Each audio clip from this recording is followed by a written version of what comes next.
Desperta, ó tu que dormes, levanta-te de entre os mortos, e Cristo te iluminará. Vamos fazer uma breve confissão. Senhor Jesus Cristo, eu te louvo e eu te exalto, porque tu concede a nós, meros mortais, a fazer uso de uma porção da tua santa palavra. Esta palavra que é viva, ela é eficaz e ela é mais penetrante do que qualquer espada afiada de 2 gumes. Esta manhã eu te peço que tu me uses, porque eu vou usar a tua palavra.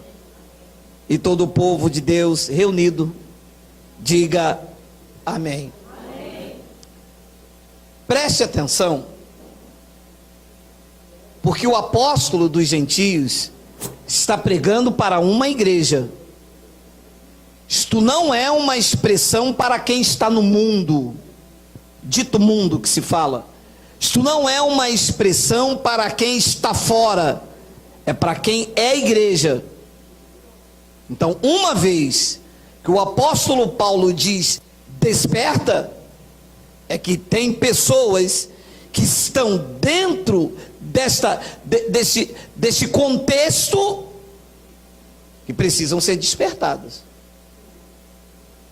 Porque isso não é uma palavra para alguém que está lá no jogo do Vasco e do Fluminense. Não é para alguém que está fazendo um churrasco com picanha. Não, isso é alguém que está dentro de um contexto chamado igreja, dentro de um contexto de pessoas chamado cristão, e que precisam ser despertadas. E ele diz quem é: desperta, ó tu que dormes, levanta-te de entre os mortos. Olha como é que alguns crentes estão: levanta-te dentre os mortos, caído no meio de mortos. Será que é mortos defunto?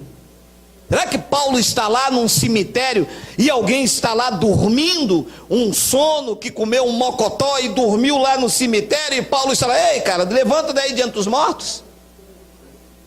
Quem são esses mortos? São crentes que estão dentro da religião, tem nome de que vive, mas estão mortos. Na teologia de Paulo e na minha homilia, alguns crentes, e eu posso afirmar categoricamente, estão como mortos, zumbis. Você sabe o que é um crente zumbi? Ele entra dentro da igreja, manipulado, tosqueado, não contenda. Você viu aquela palavra? Ele não rebate. O que fala, ele faz. Porque ele tem na figura do pastor o seu guia. Ele tem na figura do pastor aquele que o dirige. Ele tem no rótulo a sua identidade. Na placa da igreja é a sua identidade. Eu sou da igreja IEV.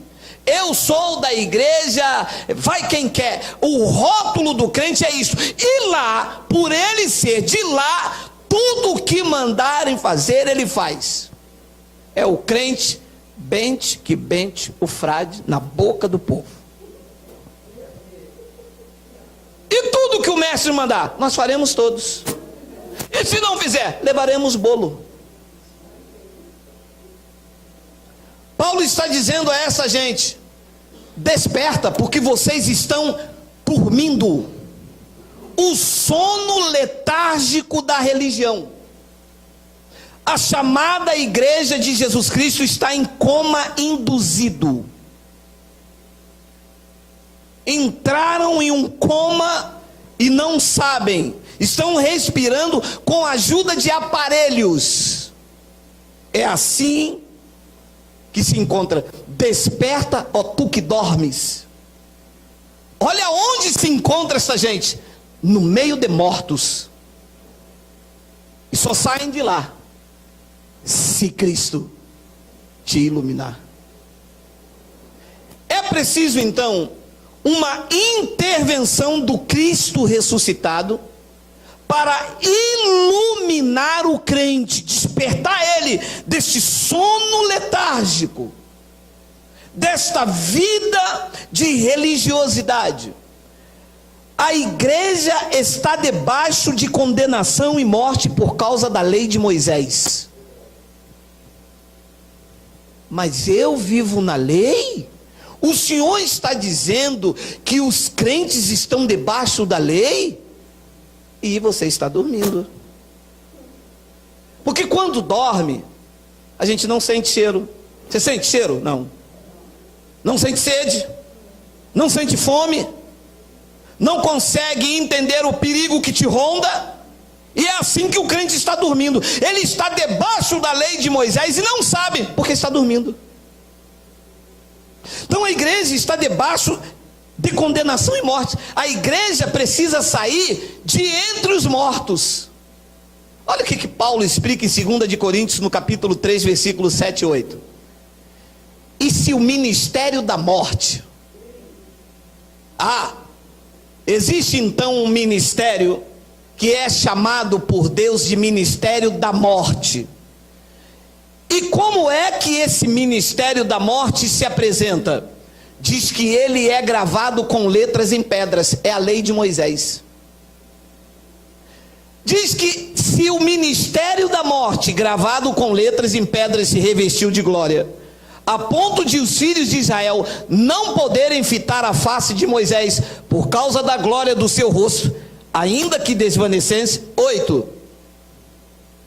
Como não será de maior glória o ministério do Espírito? O ministério do Espírito é o ministério do Cristo ressuscitado que ilumina. Volta ao 7. O ministério da lei gravado em pedras é o ministério da morte, aonde a igreja está afundada. Como que o senhor pode afirmar esta manhã que a igreja está debaixo da lei de Moisés? Porque eu estou lá na minha igreja e lá não tem lei de Moisés. Não tem não. Então eu preciso te iluminar, porque dízimo é da lei. A tua igreja cobra dízimo? Então a tua igreja está debaixo do ministério da morte. A tua igreja não está debaixo do ministério da morte, não? Essa piscina aí para lavar o crente é o quê? Se o crente não é lavado com água, é lavado pelo Espírito Santo. Isto aí é a lei de Moisés. E esse jejum que se fazem aí, o que é? Isto é o ministério da morte. Isto é a lei de Moisés. Eu não sabia. Está sabendo, Cristo está te iluminando. Então, desperta, ó tu que dormes. Levanta-te de entre os mortos, porque quem está debaixo do ministério da morte está vivo ou está morto? Está morto. Lembra de Ananias e Safira? Diz a palavra que Ananias, depois que ouviu a palavra da boca de Pedro, que tinha o ministério da morte, o ministério da circuncisão, morreu. Mas Jesus disse a Pedro nos dias de sua carne: Pedro, sobre esta pedra você vai edificar a minha igreja, e a porta da morte não pode prevalecer contra ela. E Pedro lançou o que sobre Ananias e Safira? Morte. Por quê? Porque é um ministério de condenação, é um ministério da morte, é o ministério da condenação e morte, é o ministério da lei de Moisés, aonde 95% da igreja prega lei de Moisés. Por mais bonitinha que seja, prega a lei. Na minha igreja o pastor não toma dízimo, batiza nas águas. Na minha igreja o pastor não batiza nas águas, toma dízimo. Na minha igreja o pastor não batiza nas águas, nem toma dízimo, faz campanha. Ele não prega o dízimo, ele não vai no monte, ele não prega campanha. Meu amado, um pouco de fermento leveda toda a massa.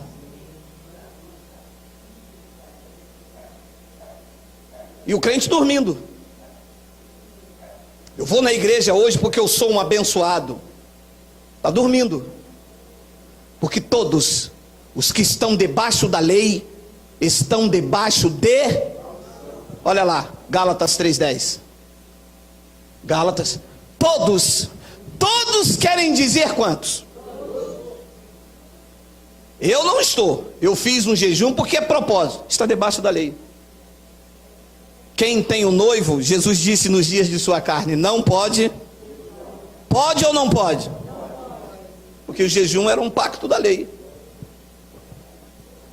Todos quanto, pois, são das obras. É dura esta palavra. Porque os crentes estão procurando igreja para ser abençoado.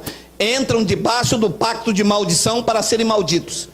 Não sabem. Não sabem por quê? Porque estão dormindo. A casa pega fogo, o cara está dormindo, vai ver como. Todos quanto, pois, são das obras da lei, estão debaixo de maldição. Que triste isto, não? Pastor, estou fazendo uma corrente lá dos 318 para mim ser abençoado. Alô? Você está debaixo de maldição. Você pode até conquistar um carro, como o Eike Batista tem vários. Mas você está debaixo de um pacto de maldição. É duro, mas é o que diz o Evangelho, tá?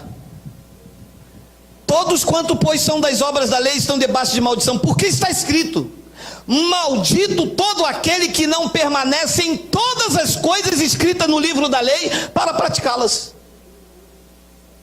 Então são 613 mandamentos. A igreja faz 1, 2 e 3. Deixa eu lhe dizer uma coisa, pegar um gancho nesta mensagem. Meu amado, não existe santa ceia na Bíblia. Não tem escrito. A palavra é ceia. E ceia quer dizer um jantar.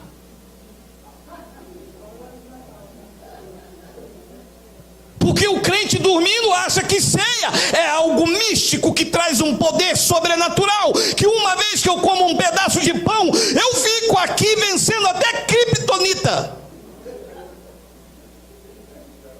Mas ceia é um jantar dos judeus, feito depois das 6 horas. E o que Jesus fez, aquilo que foi o jantar, era a Páscoa judaica, e que os gentios não podem participar. Para os gentios participar da Páscoa dos judeus, os gentios têm que circuncidar, e nós não temos circuncisão, nós somos chamados pela incircuncisão. Então a Páscoa judaica dos gentios foi Cristo na cruz. Pregou Paulo à igreja de Corinto, porque Cristo, a nossa Páscoa, já foi sacrificada por nós. Uma vez que eu faço a Páscoa, eu estou dizendo que o cordeiro não foi imolado e que eu tenho que representá-lo. Isso era antes da cruz. Então, se eu faço Páscoa, a Páscoa é uma festa dos judeus que fazia parte da lei de Moisés, está lá em Êxodo. E se eu pratico a Páscoa e não pego um ovo no chão, ou não pratico as outras leis, diz o Evangelho que eu me encontro debaixo de maldição.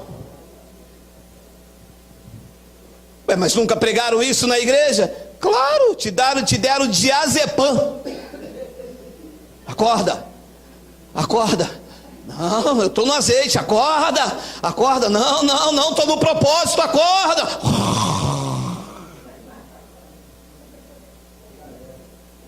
A igreja está enfundada, meu amado, em judaísmo, em simbologia, em paganismo. A igreja está envolvida em um sincretismo com lei e com graça, tudo misturado. E um pouco de fermento leveda toda a massa. A virgem, a esposa de Cristo, tem que ser pura, sem fermento. A virgem não pode ser violada. A virgem só tem um marido, pregou Paulo à igreja de Corinto. A virgem, que é a igreja, não pode ter 2 maridos. O fundador da igreja não é o pastor que colocou uma placa. O fundador da igreja é Cristo. Se ela tiver um outro fundador, ela está violada nas suas emoções, foi ultrajada. E a igreja está aí, cheia de simbolismo, cheia de judaísmo, cheia de homem dominando homens, e adormeceu. A igreja parou no time, parou no tempo, está adormecida, entorpecida com doutrina de homens. Olha o que disse o livro histórico Livro histórico de Mateus, capítulo de número 25. Então, o reino dos céus naquele tempo não será, apontando para o futuro, e o futuro chegou. O reino dos céus será semelhante a 10 virgens que, tomando as suas lâmpadas, saíram a encontrar-se com o noivo. 2, 5 dentre delas eram nécias e 5 prudentes. 3, as nécias, ao tomarem as suas lâmpadas, não levaram azeite consigo. 4, no entanto, as prudentes, além das lâmpadas, levaram azeite nas vasilhas. 5, e tardando o noivo, as 10, prudentes e nécias, a da salvação e a da perdição, todas foram tomadas de sono e adormeceram. A igreja adormeceu, entorpecida, não consegue se levantar do sono letárgico, está enfeitiçada pela serpente, pela naja da Índia. Se eu cortar o cabelo, meu pastor vai me instruir. Adormecida, encantada, enfeitiçada, tem nome de que vive, mas está morta, e aonde estiver o cadáver, ali estará o abutre. Porque a igreja não tem força para se levantar e reagir. Alguns me confessam: eu sei que não é bíblico, eu sei que não é de Deus, eu sei que Malaquias é para a lei, mas eu faço porque eu vou para onde? Covarde, você está dormindo, você está num sono letárgico, porque quem Cristo iluminou rompe com esse sistema, não se submete a dogmas, a homens, a sincretismo, a simbologia, a feitiçaria evangélica. Quem foi iluminado por Cristo, ainda que só é maior que o sistema todo, mas a pessoa não tem força para romper. É como um pássaro na gaiola, criado lá desde que foi chocado dentro da gaiola, e você abre depois de 2 anos o colheiro já todo inteiro, você abre a porta da gaiola e ele faz assim, ó, bem te vi, e para dentro da gaiola. O crente está assim. Eu já sou dessa igreja há 30 anos. Agora vem esse homem com essa palavra. Da minha igreja eu não saio. Crente está dormindo.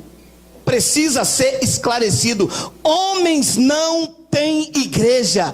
Homens têm organização. A igreja que se trata o Espírito Santo é um organismo vivo, vidas compradas por Jesus Cristo, do qual ele é o único cabeça, é o único dono, é o único Senhor, e que dita as regras pela sua palavra. Mas como eu estou dormindo, eu gosto daquele coral, cantando num coral de anjo, nas estrelas vou cantar. João viu a cidade pelos anjos dos anjos, porque está dormindo. E o coral prende a pessoa, sabe? Porque é lindo, só não é de Deus. Regras, uniformes, mandamentos, ensaios, disciplinas, expulsões, tudo certinho, tudo bonitinho, aquela regra, milagre empacotado, a mesinha pronta de oração, hora certa, hora marcada, tudo bonitinho para tosquear e enganar. E tardando o noivo, foram todas elas tomadas de sono. E a igreja dormiu. A igreja está dormindo. A igreja não tem força para se livrar do pecado. A igreja não tem força para se levantar contra o engano. E a igreja, querendo se livrar do pecado, deu força a ele. Você sabia disso? Que a igreja, querendo se livrar do pecado, deu força ao pecado. Não, eu não posso entender isso, porque está dormindo. Leia 1 Coríntios 15, 56.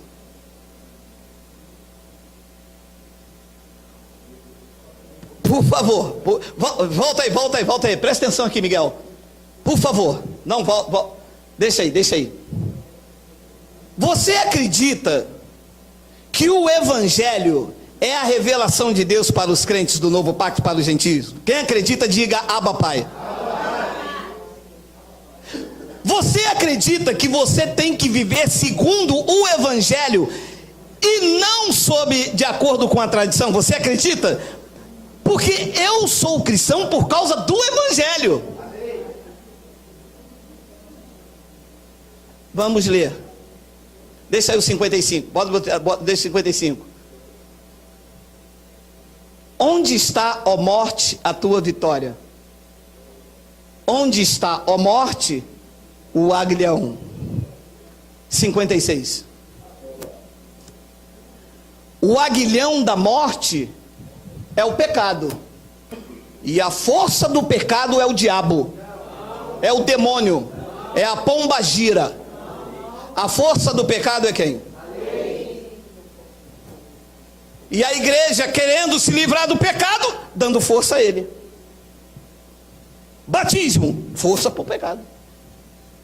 Páscoa judaica, força para o pecado. Jejum, força para o pecado. Porque o que dá força...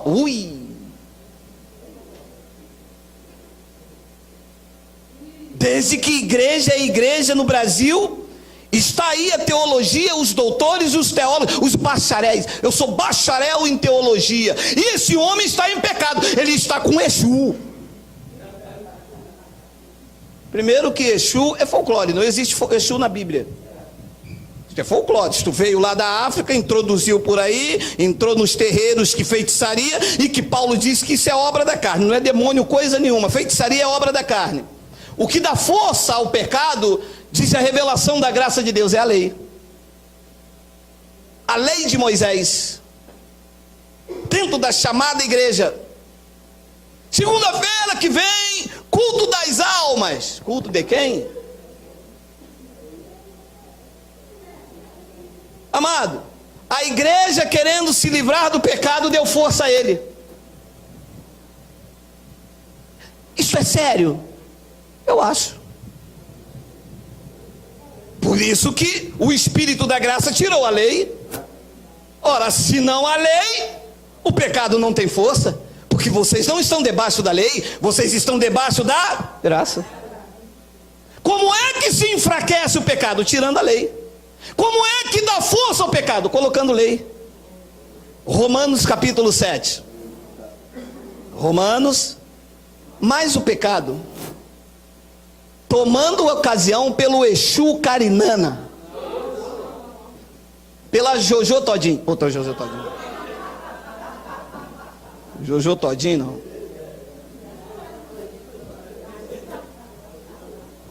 Mas o pecado, tomando ocasião pelo mandamento, pela lei, pelas ordenanças, despertou em mim toda sorte de concupiscência, porque sem lei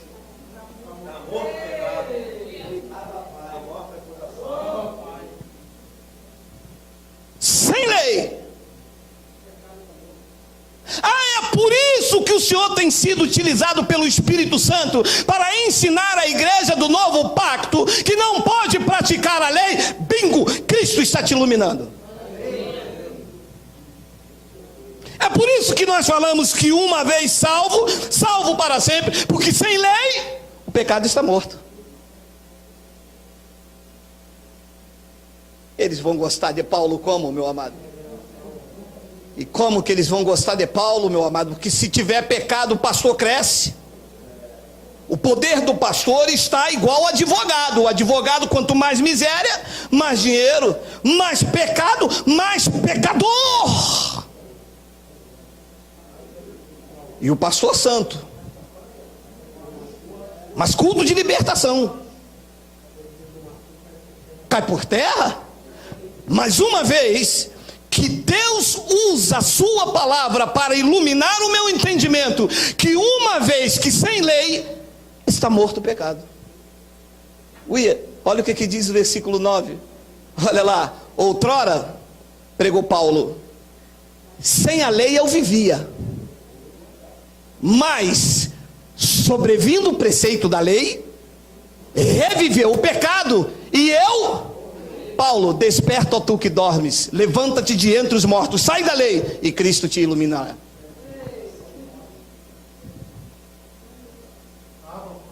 Mas pastor, por que é que não ensinam isso? Porque isso ilumina, isso liberta, isso te apresenta perfeito em Cristo, que morreu como um único sacrifício para aniquilar sobre si mesmo o pecado de nossas vidas. E o pastor não quer te apresentar perfeito? O pastor quer te mostrar imperfeito, miserável, pecador, para que tu dependas da oração dele e não dos benefícios da cruz. Porque eu nunca li isso na igreja. Isso deveria ser lido. E um deles me disse: mas isso não é palavra para nós. Eu disse: é para quem? Então, outrora, sem a lei, eu vivia, mas sobrevindo o preceito, reviveu o pecado, e eu morri. Os crentes estão mortos, debaixo da lei. Se tirar a lei, Paulo disse: eu vivo. Se tirar a lei, eu vivo. Sem lei eu vivo. Mas se botar o mandamento, se botar a lei, o pecado ressuscita e eu morro. Os crentes estão mortos. Mortos. Numa linguagem fictícia, porque tem nome de que vive, mas os crentes estão mortos, sem vida. Sabe o que uma pessoa sem vida dentro da igreja é o que vive debaixo da lei. Olha o que conclui o pensamento, a teologia de Paulo no versículo 10, olha lá. E o mandamento, a lei de Moisés, que me fora para a vida, verifiquei que este mesmo mandamento se me tornou para a morte. Não corte o cabelo, não pinte as unhas, não use batom, está roubando a Deus. Domingo é ceia, ceia é a comunhão do Senhor, e não faça isso, e não faça aquilo, não toque aquilo outro. Paulo disse: olha, eu entrei dentro da igreja, eu pensei que este mandamento era para me dar vida, porque eles falaram que eu estava morto lá no mundo, e eu entrei dentro da igreja, me colocaram lei, me colocaram fardo, e aquilo que eu pensei que me daria vida, na verdade isso me tornou para a morte, porque me matou. E Paulo gritou lá em Éfeso: desperta, ó tu que dormes, levanta-te dentro do sistema, e a graça de Cristo te esclarecerá, te apresentará perfeito, sem medo, sem ameaça, sem culpa. Eu tenho dito aqui reiteradas vezes: se os crentes descobrirem que o diabo não existe, que o pecado foi aniquilado, eles não têm vida com Deus. Porque os que o motivam a ter uma vida com Deus é o medo de ir para o inferno e de o diabo entrar na despensa deles e comer cremogema, comer o vatapá, o acarajé. Pergunta ao crente: você vai na igreja por quê? Vou na igreja porque o diabo está furioso. Então o temor para com Deus consiste no medo do diabo. E você vai para a igreja por quê? Eu vou para a igreja porque eu não quero ir para o inferno, né? Quem quer ir, né? Pergunta o cristão da graça de Deus: você vai para a igreja por quê? Ele diz: eu não vou para a igreja, eu sou a igreja. Eu vou me reunir para ter um conhecimento, para que o meu entendimento seja iluminado e eu não seja presa na mão do lobo. Nós não estamos nós somos a igreja. É diferente, meu amado. E olha o que Paulo diz no versículo 6. Olha só, olha, isso é um clássico, tá? Isso é um clássico entre nós. Sabendo isto, como saber se está dormindo? Como saber se a pessoa dorme? E o sono é tão letárgico que eles me falam, eu recebo ligação do Brasil, fora dele, as pessoas dizem assim: o que o senhor tem com isso? O senhor podia pregar a palavra. Mas não é exatamente o que eu estou fazendo. Não, o senhor não está pregando a palavra, o senhor está mostrando o erro. Eu tinha que ficar quieto perante o erro? Porque a palavra denuncia o erro. Tudo que é luz manifesta luz aonde há erro. Mas eles não gostam da verdade, porque a verdade denuncia suas práticas religiosas. E é vergonhoso uma pessoa há 30 anos na igreja, você mostrar que o que ela viveu foi religiosidade e não vida com Deus. Está escrito aqui, mas eu vou continuar fazendo e o senhor não tem nada com isso. Verdade, não tenho mesmo. Agora eu não posso me aliar ao mentiroso e continuar disseminando a mentira. Os que querem verdade vão ouvir e vão praticar. Porque se é uma coisa para se saber, eu não posso ocultar. Entende? Entende ou não entende? Entendemos, claro que entendemos. Estou pregando para sábios esta manhã. Sabendo isto, 2 pontos. Que ficou na piscina o nosso velho homem.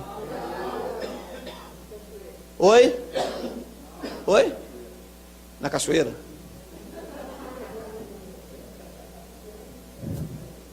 De onde que o sistema inventou que o velho homem ficou na piscina? E por que é que os crentes aceitaram que o velho homem ficou na piscina? Porque estavam...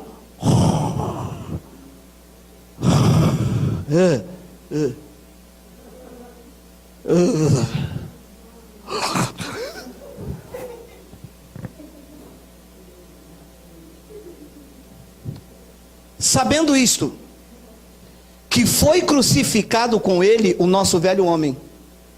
Para quê? Que o meu velho homem foi crucificado lá no Gólgota, a natureza adâmica, o pecado de Adão que estava sobre a minha vida, para que o corpo do pecado seja destruído, e não sirvamos mais o pecado como escravo. O corpo do pecado foi destruído. Sabe o que o pastor diz? Culto de libertação, sexta-feira nós vamos destruir o pecado na vida de todo mundo. Você vai vir para o altar com tudo, mas não venha com o bolso vazio. E a revelação diz: o corpo do pecado já foi destruído. Aonde? Na cruz. Pode fazer o culto de libertação que quiser, o corpo do pecado já foi destruído. Chegou atrasado. Cristo chegou na frente. Vá absorvendo. Eu só vou ler, tá? Vá absorvendo. 7. Porquanto quem morreu está justificado do pecado. Ele nos matou quando? Na cruz. Nós morremos com Cristo, sim ou não, naquela cruz? Sim, ele me matou na cruz. Então diz que do pecado, quem morreu está justificado do pecado. E de que pecado é este aqui? Do pecado de Adão que me separava de Deus. Porque vem os teólogos e dizem assim: então eu posso matar, roubar, fumar e cheirar. Não pode, porque isto é obra da tua carne. Deus vai te disciplinar, Deus vai te corrigir, Deus vai te açoitar. Mas o pecado de Adão que nos separava de Deus, nós estamos justificados dele. Nem morte, nem altura, nem os anjos, nem o principado, nem os poderes, nem a coisa do presente, nem do porvir, nem nenhuma outra criatura pode nos separar do amor de Deus, porque ele nos matou na cruz e do pecado nós estamos justificados. Pois ele diz no versículo de número 8: ora, se já morremos com Cristo, já estou morto, já morri com Cristo. Ora, se já morremos com Cristo, cremos que também com ele viveremos. 9. Sabedores de quê? Havendo Cristo ressuscitado dentre os mortos, ele já não morre. A morte não tem mais domínio sobre ele, sobre Jesus. Olha que lindo. Uma vez que Jesus ressuscitou, a morte não tem mais poder sobre ele. Você consegue ler isso? Você consegue ler? Você é um privilegiado, hein? Porque os doutores não conseguem ler isso. Os doutores todo o primeiro domingo diz assim, ó: Jesus vai morrer. Levanta um pedaço de pão e diz: Jesus vai morrer. Porque Paulo diz que todas as vezes que vocês comerem esse pão, anunciar esse cálice, vocês anunciam a morte. E o evangelho diz: ele já não pode morrer. E a igreja está: Jesus vai morrer. Porque todas as vezes que eu como esse pão e bebo esse cálice, eu estou anunciando a morte do Senhor. Não é isso que diz? Sabedores de que, havendo Cristo ressuscitado entre os mortos, ele já não morre. A morte, igreja, não adianta vocês anunciar a morte do Senhor. A morte não tem mais domínio sobre ele. Vocês podem levantar pão, podem levantar suco, dizer que Jesus vai morrer, que a morte já não tem mais domínio para ele. Ele vive eternamente. Meu amado, agora preste atenção nesta palavra. Preste, não, coloca agora não, que eu gosto de fazer um suspense. Hitchcock, Alfred Hitchcock. Olha o que diz o versículo de número 10, olha lá. Pois quanto a ter morrido, de uma vez, para sempre morreu para o pecado. Mas quanto a viver, ele vive para Deus. Está falando de Jesus, está entendendo, não está? Diz que Jesus... Pois, volta o 9, é uma palavra maravilhosa, volta o 9. Sabedores de que, havendo Cristo ressuscitado dentre os mortos, ele já não morre. A morte não tem domínio sobre ele. 10. Pois quanto a ter morrido, pois quanto a Jesus ter morrido naquela cruz, de uma vez ele para sempre morreu para o pecado. Mas quanto a viver, ele vive para Deus. 11. Olha o que diz o 11. Assim também, igual a Jesus, que uma vez morreu para o pecado, uma vez só, não é todos os cultos de libertação, assim também, como Jesus morreu para o pecado e vive para Deus, a graça de Deus diz que assim também vós considerai-vos mortos para o pecado, mas vivo para Deus em Cristo Jesus. Assim também, porque agora a morte já não tem mais domínio sobre mim. Assim também eu morri uma vez só naquela cruz. Assim também eu estou morto para o pecado de Adão, mas eu estou vivo para Deus. E os crentes da igreja tradicional estão vivinhos para o pecado. E aí? Eu estou achando que o irmão está em pecado. Não é possível, o irmão não arruma emprego. E se separou, foi divórcio, né? Está em pecado, não está? Deus me mostra essa manhã e tem 14 irmãos aqui em pecado. Pô, então a sua igreja está viva para o pecado? Agora, se está vivo para o pecado, está morto para Deus. E uma vez mortos para o pecado, estão vivos para Deus. Assim também, como aconteceu com Jesus, é da mesma maneira. Assim também vós considerai-vos mortos para... Eu estou mortinho para o pecado. O pecado pode vir aqui tentar me adestrar. Eu estou morto. E para Deus, eu estou vivo em Cristo Jesus. Estamos, meu amado, só pode entender isso quem está com a mente iluminada. Quem está debaixo de um sono letárgico vê pecado no crente. E quando eu falo pecado, atente, é o pecado de Adão que Jesus aniquilou pelo seu sacrifício. Eu não estou falando de beber, de fumar, de matar, de cheirar, de se prostituir, porque isso são obras da carne. Pregou Paulo em Gálatas no capítulo 5, no versículo 19 ao 21. Obras da carne é uma coisa, e pecado espiritual de Adão que nos separava de Deus é outra. Este pecado de Adão, eu estou morto para ele. Nada me separa. Uma vez liberto, liberto para sempre. Uma vez ungido, ungido para sempre, uma vez salvo em Cristo Jesus, salvo para sempre. Não é quem pensa que está salvo, hein? Porque o primeiro pensamento, a pessoa diz assim: já que eu estou salvo, se essa canoa não virar, olê, olê, olá, eu chego lá.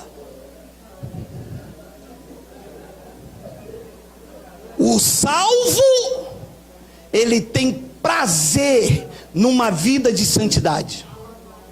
O salvo, ele tem prazer num relacionamento com Deus e a sua palavra.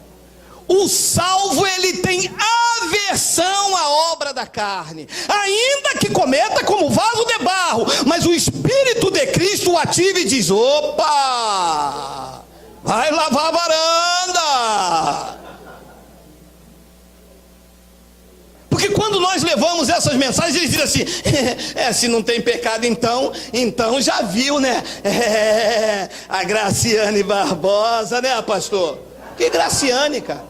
É porque a tua carne está ativada e está olhando para aquilo que ela deseja. Mas o salvo tem a mente de Cristo e está olhando para Cristo. É diferente. Isso é diferente. Quem está dormindo vê carne. Quem está vivo para Deus vê o Espírito de santidade a governar o teu corpo, a refrear o impulso da carne. É diferente. Dá bom testemunho. Ele governa o seu corpo, porque o fruto do Espírito não é falar língua, não é bater pandeiro, não é ir para o monte. O fruto do Espírito é domínio próprio. É diferente. Mas quando você leva esta mensagem, porque eles querem a igreja como pecador, e chama lá alguém do contrabaixo e soa aquela canção que vocês aqui já conhecem: pecador, escuta a voz do Senhor, se estás cansado. O pecador aqui não escuta, porque aqui o pecado aqui, nós consideramos que nós aqui estamos mortos para o pecado. Este não é o local de pecador, este é o local de pessoas regeneradas, reconciliadas, salvas, lavadas, purificadas, santificadas pelo Espírito de Cristo. Diga: Abba, Pai.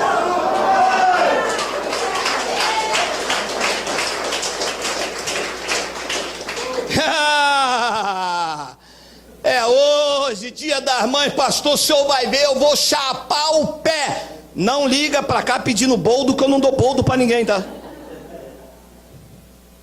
Isso é carne, meu irmão. Se pecar na carne, Deus disciplina, Deus corrige, Deus açoita. Mas eu fiz tudo isso, não fui disciplinado, porque tu não és filho, é bastardo. E o tratamento de Deus é com os filhos. Se o salvo acha que porque está salvo, livre do pecado de Adão, pode meter o pé na jaca, na carambola, e estás frito. Porque com Deus não se brinca. Aquilo que o homem semear, isto mesmo ele colherá. Se semear para a sua carne, vai colher corrupção. Mas se semear pelo Espírito, ceifará a vida eterna, que já começou na minha vida, no sacrifício. Quando abrir o braço dele, quando abrir o outro, colocar a coroa de espinho, ele estava me matando naquela cruz, e eu ressuscitei com ele. Estou vivo para Deus eternamente. Quem acredita? Quem acredita? Quem acredita? Quem acredita?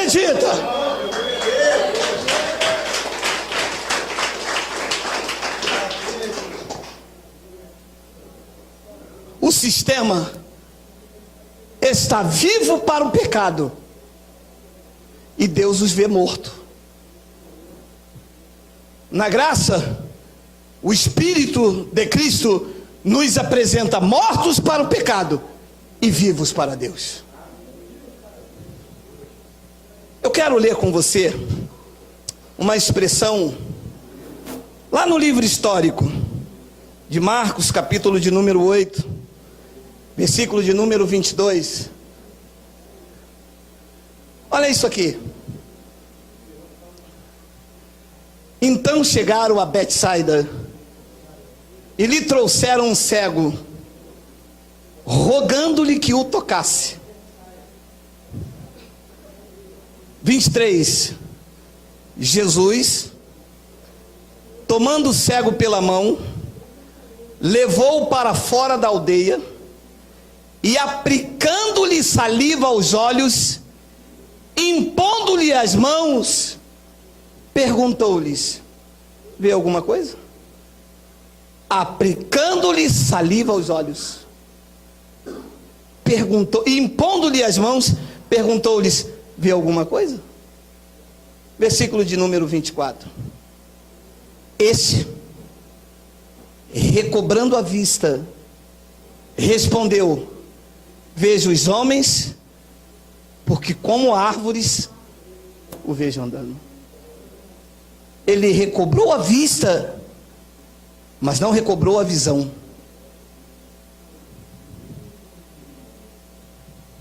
A vista é aquilo que os meus olhos carnais veem. A visão é aquilo que é codificado na mente de Cristo e eu consigo ver às claras. Recobrar a vista foi o que a religião fez. A visão dele estava embotada, embaçada. Ele estava vendo homens como árvores. E a religião é mestre de fazer isto. Tira você de lá do bar, da prostituição, do homossexualismo, traz você aqui para dentro e diz: você está liberto em Cristo. Mas a tua visão está embotada, porque você vê homens como árvores. Se você vê homens como árvores, igreja como templo, Deus como negócio, se você vê dízimo como dinheiro, você está num sono letárgico, ainda precisa ter esclarecido por Cristo para que veja direito o que Cristo tem para a sua vida. E ele fez isso com elementos naturais. Olha lá, versículo 23. Olha lá, olha lá. Levou-o para fora da aldeia e aplicando-lhe saliva aos olhos. Porque saliva não dá visão a ninguém, é manobra. O crente gosta disso. O crente gosta de coisas palpáveis. O crente gosta que se dê a ele alguma coisa para ele segurar. Segura aqui a espada de São Jorge. Segura aqui o galinho triunfal da entrada de Jerusalém. O domingo de Ramos. Todos já pegaram o elemento, levante a mão, segura o elemento. Mas isso não recupera a visão. Isso dá uma vista embotada. Você vê as coisas mais ou menos. Você vê homens como árvore. Você vê homens como Deus. Você vê igreja como negócio. Você vê parede como templo. Mas não vê as claras. Porque o que se dá para você como uma visão panorâmica de Deus são coisas naturais. O que você vê? O que você viu com o teu sacrifício? O que você viu de resultado na sua vida prática com Deus, a tua busca incessante no monte? O que você viu no teu resultado com Deus, nos banhos de água que te deram dentro dos chamados templos? O que você viu como resultado numa vida de Deus, os cultos de consagrações e as campanhas que te ofereceram? O que você viu? Você viu objetos? Você viu nuvens? Você viu fantasma? Porque é isso que está acontecendo. As pessoas estão seguindo um mito. As pessoas estão seguindo um fantasma. Estão vendo homens como árvores. Versículo 25. Então, novamente lhes pôs as mãos nos olhos, tirou o cuspe, tirou a saliva, tirou as coisas naturais, o fez entender que não é pelo exterior, e lhes pôs as mãos nos olhos, e ele, passando a ver claramente, ficou reestabelecido e tudo distinguia de modo perfeito. Agora sim.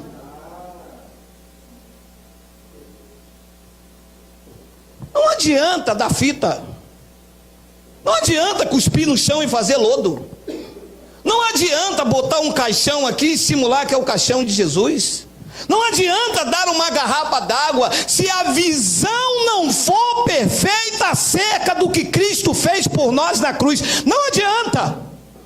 Vai te fazer ver homens como árvores.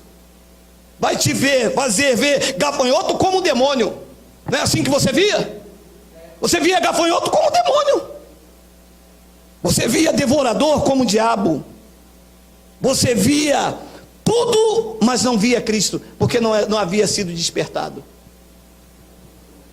Então, novamente, lhe pôs as mãos nos olhos, e ele, passando a ver claramente, ficou restabelecido, e tudo ele distinguia de forma perfeita. Se perguntasse a ele: o que você vê? O que eu vejo? Que o seu sacrifício na cruz me matou para o pecado de Adão, e agora eu estou morto para o pecado e eu vivo para Deus. Agora eu estou discernindo tudo claramente. Agora eu consigo compreender que não era diabo, devorador, nem demônio, coisa nenhuma em Malaquias. Hoje eu vejo completamente que aquilo era um gafanhoto que devorava a plantação dos judeus. Hoje eu consigo distinguir de modo perfeito, porque Cristo me esclareceu, iluminou os olhos do meu entendimento, me fez compreender que o seu sacrifício foi perfeito na cruz do Calvário. Hoje eu tenho uma atitude de que ele não está no túmulo, o túmulo está vazio e ele habita em nós.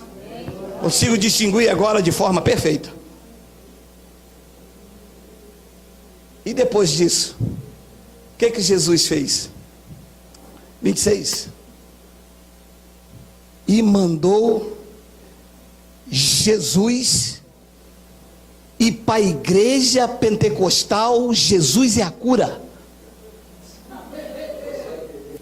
Mandou ir para a igreja Jesus do Reteté.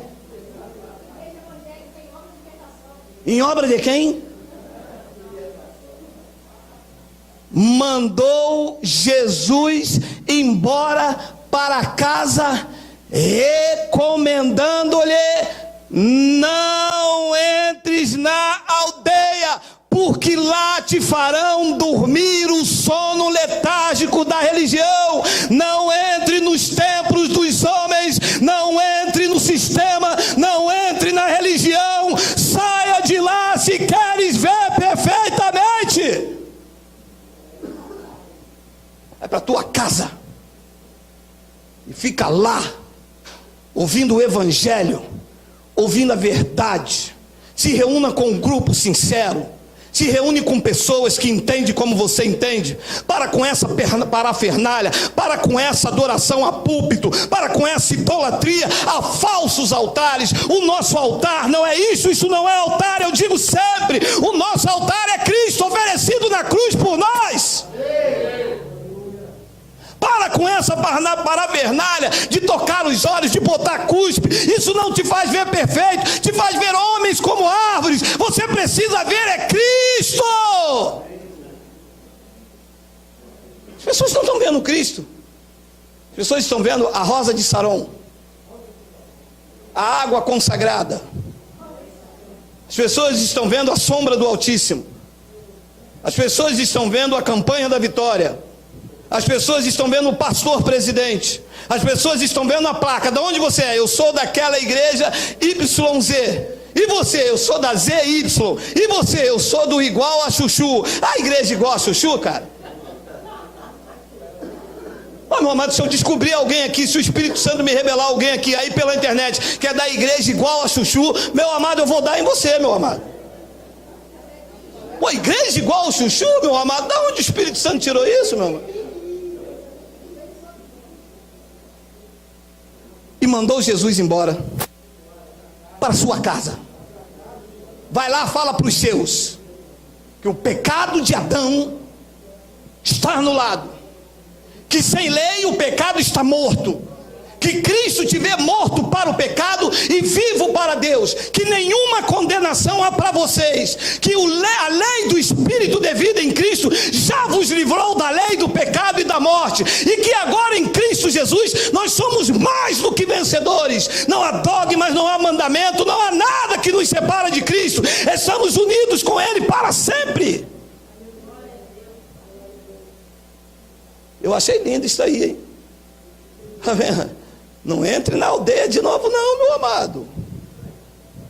Lá vão dizer que você tem que se batizar de novo nas águas, que você tem que fazer aquela campanha da muralha de Jericó, uia, que você tem que fazer o jejum de Daniel, que você tem que fazer a consagração de Ana. Hoje você sai pela cidade e está lá, dia das mães, grande oração e clamor de Ana. Sai para lá, sai de ré.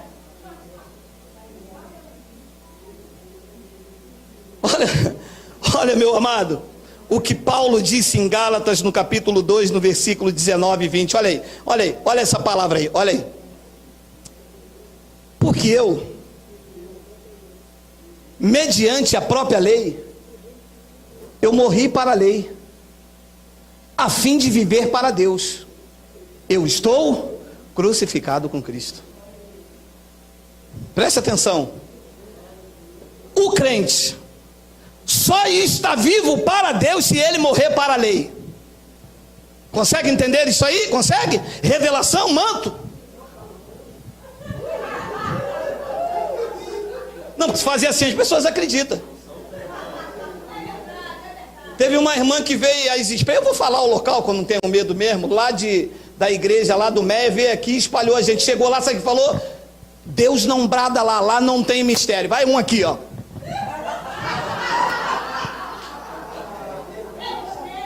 Tem mistério agora?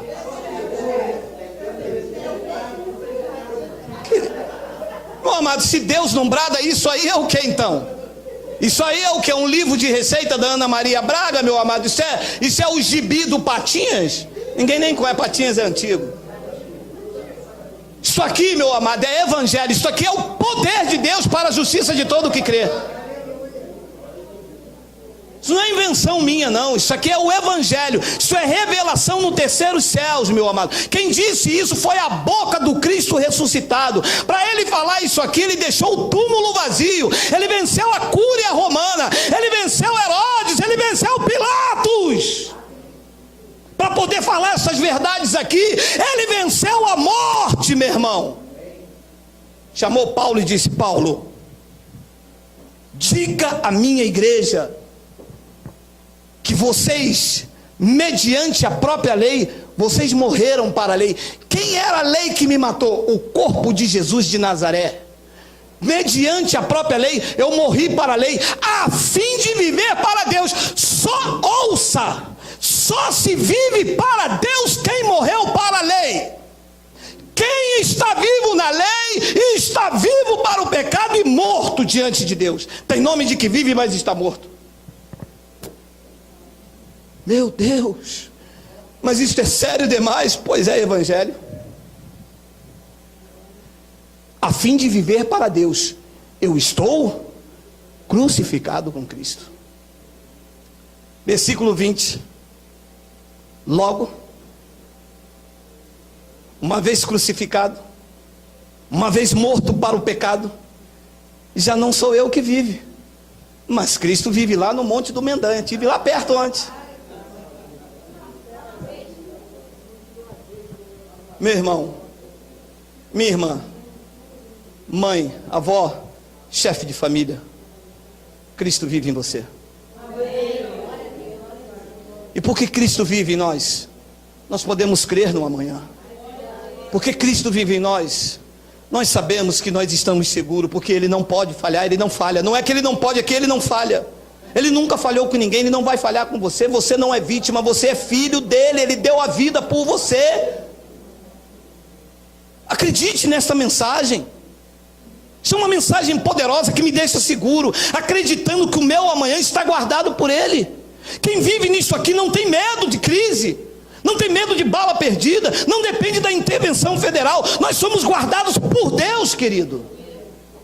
Ele vive aqui e aqui, como o templo dele, ninguém ousará me destruir. Vai cair 1000 ao meu lado, vai cair 10.000 à minha direita, nós não seremos atingidos, meu amado. Receba isso na tua vida. Crente com medo de passar debaixo da escada.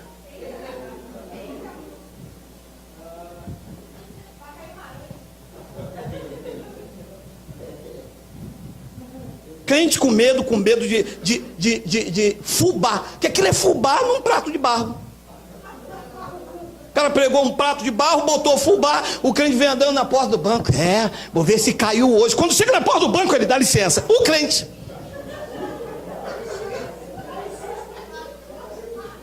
Já passou por essa experiência, né? Ah, Deus bradando aí, depois eles dizem que Deus não brada aqui.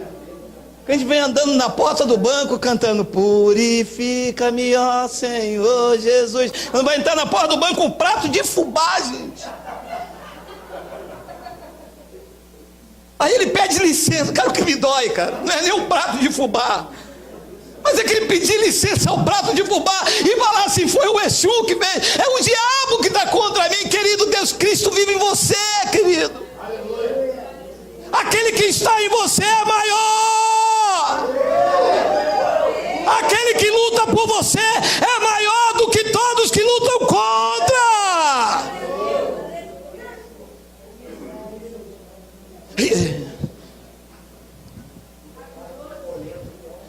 É magia negra, pastor, é magia negra, porque além do prato de farofa, olha o charuto, não vou nem olhar.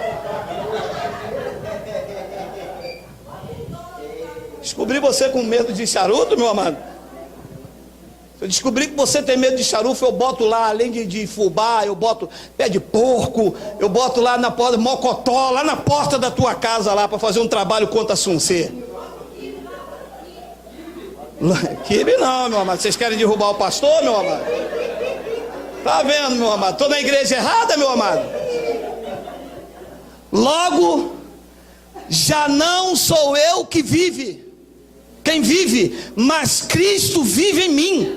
E esse viver que agora eu tenho na carne, eu vivo pela obra, pela fé no Filho de Deus que me amou e assim mesmo se entregou por mim.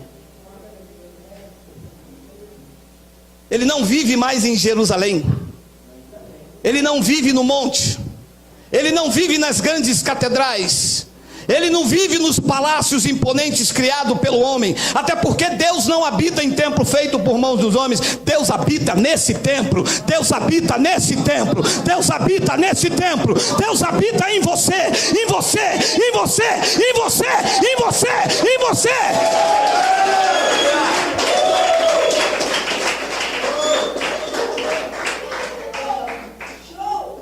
Isso me dá força, isso me torna imbatível, isso me torna confiante.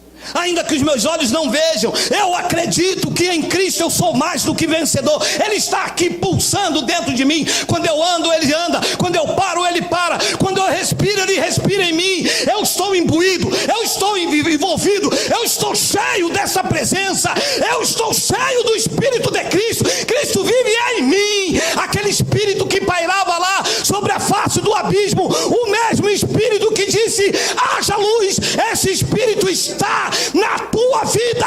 Quem recebe aí, diga glória a Deus, diga Abba, Pai, diga Abba.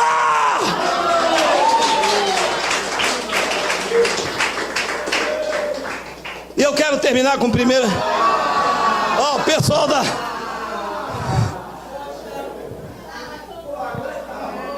1 de Coríntios capítulo 6.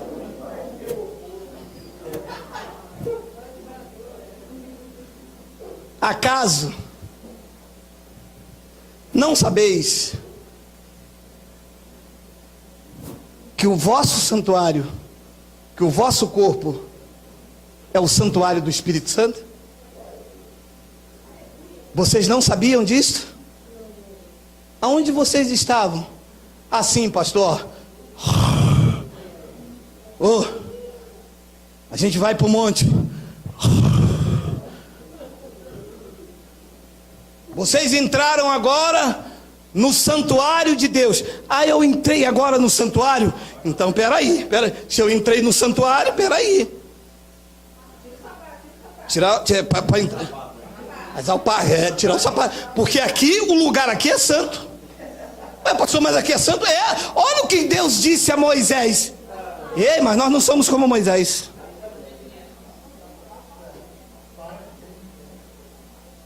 Eu sou o santuário do Espírito Santo. Dormi com ele, acordei com ele, escovei o dente com ele, tomei banho de manhã com ele, aqui dentro de mim.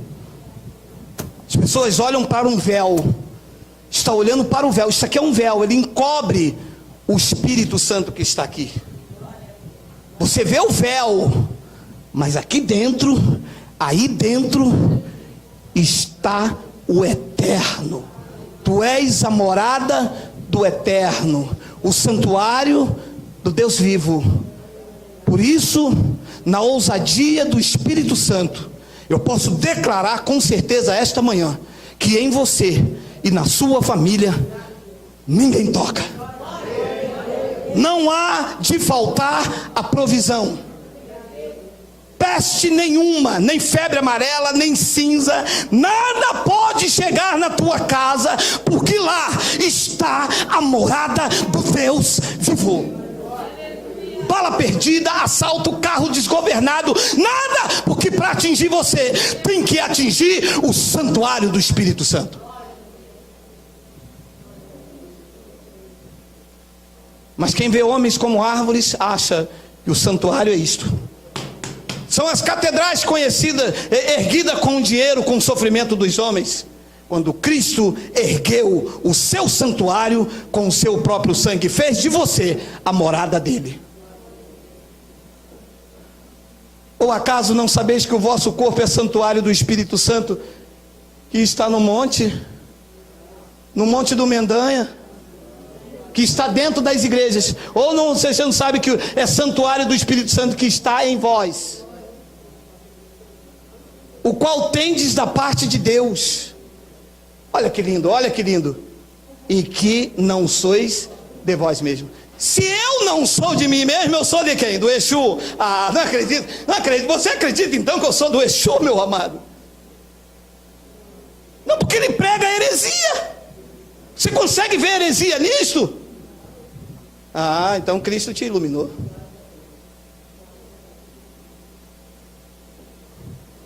O qual tendes da parte de Deus, e que não sois de vós mesmo. Se você não é de você mesmo, você é de quem? Que habita em você, te selou. Pum! Sabe o que o Espírito Santo fez? Quando veio na sua vida, no dia que você ouviu a palavra da verdade, creio no Evangelho da Salvação, diz que ele, pum, te selou. Destinatário correto, o remetente é Cristo, e ele te selou. Você vai chegar no seu destino, está selado. E eu termino então com o versículo 20 que diz: porque fostes comprados por um bom preço. Agora, pois, glorificai a Deus no vosso corpo, que é o que nós estamos fazendo nessa manhã. Senhor, eu te glorifico, porque nós somos propriedade tua, fomos comprados por ti. Eu não pertenço a mim, sou propriedade dele, ele me comprou. E ele está fazendo a manutenção perfeita na minha vida, me ensinando estas verdades. Propriedade dele e outros tomando posse, arrancando aqui uma peça daqui, outro tiraram um farol dali. Alguns irmãos chegaram aqui assim, já viu aquele carro que vem assim? O carro. Alguns aqui eu já estou vendo, já colocaram o farol, já. Uns chegaram aqui com o carro todo arranhado, já levaram um polimento do Espírito Santo. O IPVA do carro, está entendendo a analogia, né? O IPVA estava atrasado, já está direitinho. O carro estava sem macaco, já comprou um miquinho. Daqui a pouco vão ter até um gorilazinho em vez do macaco. Tu é propriedade dele. Ele vai trabalhando no caráter, ele vai tirando, sabe, aquela religiosidade, aquele desejo do pastor botar a mão no final do culto. Você era assim, não era? Era. Eu vou lá na frente, pastor, homem de Deus, está no azeite, olha lá. Sai daí, sai aí, empurra. Sou eu, pastor, estou aqui na fila. O pastor, quem é o primeiro aí? Ele foi tirando isso. E nós começamos a glorificar no nosso corpo a Deus. Falando, Senhor, muito obrigado. Senhor, ninguém poderia fazer isso. Que obra é esta? Senhor, que maravilha, tu me apresentou perfeito, não há condenação. E é isto que nós apresentamos como Evangelho. Porque fostes comprados por bom preço. Não foi preço de prata, nem de ouro, nem de coisas semelhantes, mas pelo sangue do justo Jesus, derramado naquela cruz, aniquilando o pecado de Adão e colocando e apresentando cada um de nós perfeitos em Cristo. Assim seja, porque assim disse o Espírito da graça de Deus. Vamos nos colocar de pé.